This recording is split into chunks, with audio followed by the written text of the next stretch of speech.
Alors, est-ce que le président du PCRN, l'honorable Cabral Libye, est certain d'être candidat à l'élection présidentielle à venir? Mais, très honnêtement, que vous posiez la question, c'est comme si vous aviez une information... J'ai pas d'information, je vous pose la question. Penser du contraire, mais l'incertitude autour de ma candidature est davantage liée à une mutualisation. Donc, si, comme les Camerounais le souhaitent, et moi-même d'ailleurs je le souhaite, je me retrouvais dans une dynamique mutualisée de candidats à l'élection présidentielle, et que le choix ultime n'était pas porté sur ma personne, je serais donc en ce moment-là dans la posture de soutien à celui qui aura été choisi. Ce n'est que dans cette hypothèse que vous pouvez invoquer l'incertitude éventuelle de ma candidature. Mais du point de vue juridique, s'il fallait que je sois candidat du PCRN à l'élection présidentielle, ce serait simplement une décision du bureau politique conformément au statut du PCRN. Et il n'y a pas autre chose ou une autre menace qui pourrait, au jour d'aujourd'hui, m'empêcher d'être candidat à l'élection présidentielle. Est-ce que le tourbillon judiciaire autour du leadership autour du PCRN est évacué? C'est terminé? Vous êtes président? Non. Bon, enfin, quand on parle de tourbillon, on fait allusion aux eaux troublées. Ben oui, mais parce que il y avait... Les eaux judiciaires sur la question du PCRN sont d'une clarté. Nous avons 4 décisions de justice à notre actif. Cela ne vous a sans doute pas échappé. Lorsque par 4 fois, vous êtes allé devant le juge et que vous avez eu raison, on ne parle plus de tourbillon.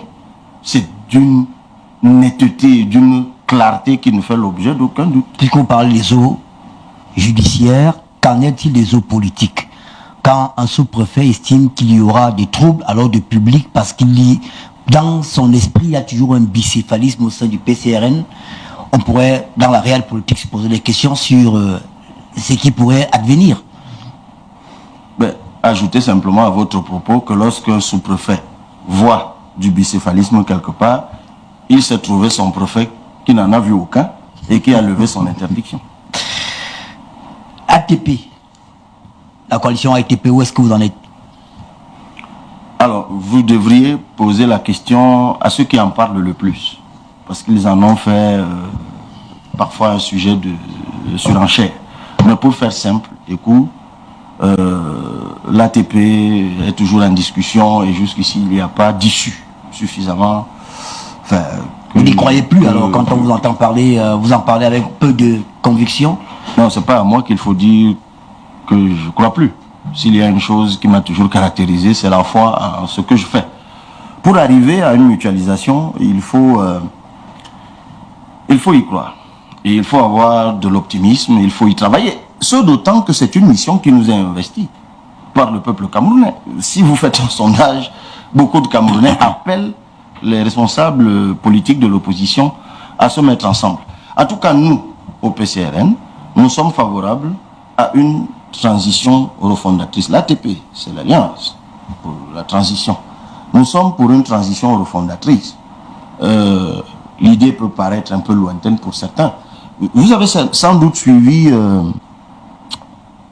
les actualités du Sénégal ces derniers temps, avec des déficits cachés, des dettes dissimulées, ainsi de suite, ainsi de suite. Si pour un pays comme le Sénégal, qui a pourtant joué d'une réputation d'exemplarité ces dernières années, on peut arriver à ce type de découverte, imaginez ce qui pourrait advenir d'un pays comme le nôtre qui est resté sous le magistère d'une même personne pendant des décennies.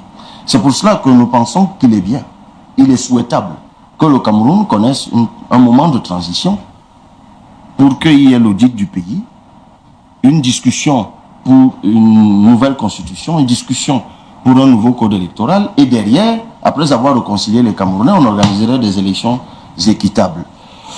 Si cela ne peut pas être partagé par nos camarades de l'ATP, dans ce cas, nous ne comprenons plus exactement ce qu'on met dans la transition, si ce n'est pas une transition refondatrice.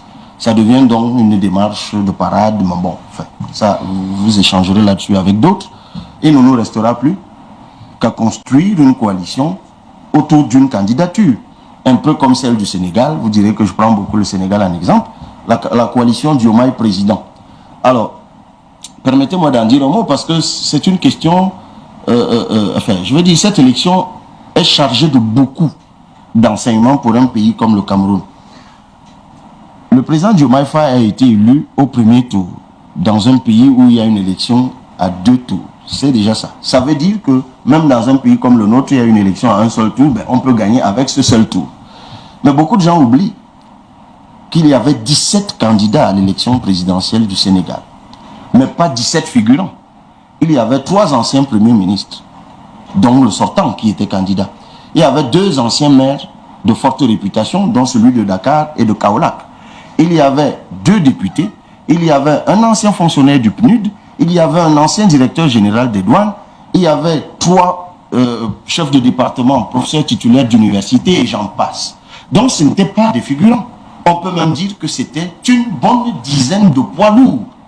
Mais qu'est-ce qui a fait qu'un seul gagne parmi les 17 et au premier tour? Ben, c'est la participation populaire. La participation au Sénégal a franchi les 80%. C'est la clé pour le Cameroun. C'est pour ça que depuis 2017, vous l'avez rappelé à l'entame de l'émission, nous avons parlé de 11 millions de citoyens, 11 millions d'inscrits. Nous avons toujours pensé que la clé du changement au Cameroun, c'est la participation massive, là, le vote massif, donc inscription massive, vote massif, surveillance du vote, et c'est la clé. D'accord. Vous avez dit au cours d'un direct sur les réseaux sociaux qu'une mutualisation avec le professeur Maurice Kamto n'a pas marché, du moins il y a eu des rencontres et à la fin ça n'a pas marché. C'est vrai que sur le direct en question, j'ai pas eu le temps de suivre l'intégralité puisque nos téléspectateurs, certains ne sont pas au courant de cette actualité. Qu'est-ce qui s'est passé et pourquoi vous ne vous êtes pas accordé avec le professeur Kamto? C'est inutile tout ça. Vous n'avez pas eu le temps de suivre ce direct, je l'avais expliqué. Si je vous prie d'accepter que demain je vous envoie le lien. Même pas, c'est pas pour moi. C'est pour ceux qui nous écoutent à Ezeka, à Essé, à Kailé. Pourquoi la coalition, une coalition? Soyez rassurés, j'y étais il n'y a pas longtemps, eux ils sont au courant. Ah, vous voulez pas parler? Vous faites partie, vous, de la minorité qui n'a pas bien suivi ce direct. C'est pour ça que je vous envoie le lien. Ne vous souciez vraiment pas pour ceux qui sont à Kailé et autres. Ils sont dans les réseaux sociaux. Ah, vous voulez pas en parler? Mais non, pas que je ne veuille pas en parler, mais honnêtement, c'est une perte de temps. C'est du passé tout ça.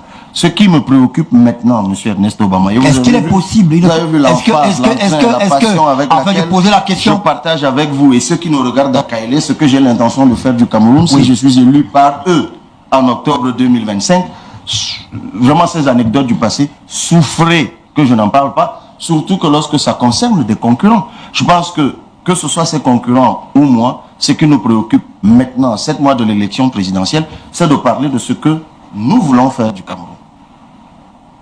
Est-ce qu'une coalition, est-ce qu'une négociation est encore possible aujourd'hui? Mais je viens de vous dire tout à l'heure que lorsque vous avez évoqué l'incertitude autour de ma candidature, je vous ai dit que la seule hypothèse par laquelle on pouvait invoquer l'incertitude de ma candidature à l'élection présidentielle, c'est la mutualisation. Je suis ouvert à tous les concurrents, à tous les Camerounais, à tous les responsables politiques pour une mutualisation. Et dans ce direct que j'ai fait, vous avez réussi quand même à m'en faire dire quelque chose, j'avais juste fait une petite précision, mais qui est très importante. C'est que dans une mutualisation, quelle qu'elle soit, quel que soit le profil de ceux avec lesquels, de ceux des acteurs politiques avec lesquels nous nous retrouverions, moi je n'accepterai pas de me mettre en soutien à une candidature qui, elle, aurait déjà été transfuge d'autres partis politiques, dont notamment le parti au pouvoir ou un transfuge du pouvoir. C'est cette précision que j'ai faite. Parce que vous avez dans l'espace politique un transfuge du pouvoir. Ben oui, parce qu'il y a plein d'acteurs politiques dans notre échiquier politique à nous, qui ont été dans l'opposition, ont été au pouvoir, sont repartis dans l'opposition. Ce sont des personnes extrêmement changeantes, dont on ne sait jamais lorsqu'elles vont décider de changer. Moi, je suis pour la constance, M. Ernest Obama. C'est le cas pour ça, Kamto? Tout à l'heure, vous avez évoqué mon parcours. Et vous avez sans doute noté une chose. Quoi qu'on dise, quoi qu'on invente, quoi qu'on alimente, s'il y a une chose qui me caractérise, M. Ernest Obama, c'est la constance, et même une deuxième, c'est l'objectivité, y compris parfois vis-à-vis de mes concurrents et même de mes adversaires politiques. Donc, moi je dis, je suis prêt aujourd'hui, disposé, pour que nous puissions nous donner les moyens de redresser notre pays, de remettre notre pays à flot. Je ne me ferme aucune porte, je ne m'interdis aucune négociation, à la seule réserve que je viens d'évoquer tantôt, c'est que je dirais à cette dynamique de mutualisation, l'un des critères sur lesquels je marque-boute, c'est que nous choisissions une personne qui est caractérisée, en tout cas, dont le parcours est caractérisé par la constance. Les bifurcations en politique font beaucoup de mal dans ce pays. Et moi, je suis pour la constance. On ne peut pas dire une chose lundi, une autre mardi, on va faire ceci, on ne va pas faire ceci. Moi, je ne suis pas de ceux qui contrebalancent leurs militants à gauche, à droite, dans des changements tout le temps de décision, d'orientation. Non. Je pense qu'il faut bien mûrir les choses et bien les faire. Vous avez longuement, on va revenir sur vos projets parce que j'ai l'impression que vous évitez des questions qui ne portent pas la polémique et autres. Vous avez parlé longuement des réalisations dans le Nyon Ekele, votre Nyon Ekele natal, mais ailleurs alors, il y a quoi? Vous avez fait quoi? Eh bien, c'est ce qui justement me caractérise. Tout à l'heure, vous avez évoqué le caractère tardif du meeting de remerciement que nous avons organisé à Ezeka. Mais c'est bien parce que nous incarnons véritablement la mission constitutionnelle de député de la nation. Bon, mettez tout cela en perspective avec l'ambition présidentielle. Vous savez, il n'y a pas longtemps, vous m'avez certainement vu à Menganga en train de faire un don de machines à coudre à des jeunes Camerounaises que nous avons mises en formation depuis un peu plus d'1 an. Ça, c'est le député de la nation. Vous n'avez certainement pas oublié lorsque j'ai porté la cause de la forêt des Baux, et il y a d'ailleurs une suite derrière. Ça, c'est le député de la nation. Lorsque j'ai porté la cause de l'école de mine dans la Damawa, c'est encore le député de la nation. Lorsque je suis allé à Maga porter la cause de l'usine de poissons, dont offert, je crois, par la Corée ou le Japon, et qui a été complètement oublié par le gouvernement du Cameroun, là encore, je suis le député de la nation. Mais il n'y a pas que Cabral Libi, justement, qui fait des actions. C'est vrai qu'à l'entame de notre échange, vous avez insisté sur le Nyon Ekele. Là, j'insiste sur d'autres choses que nous avons faites ailleurs. Mais faites un tour dans la Sanaga maritime. On vous dira ce que fait l'honorable Biba.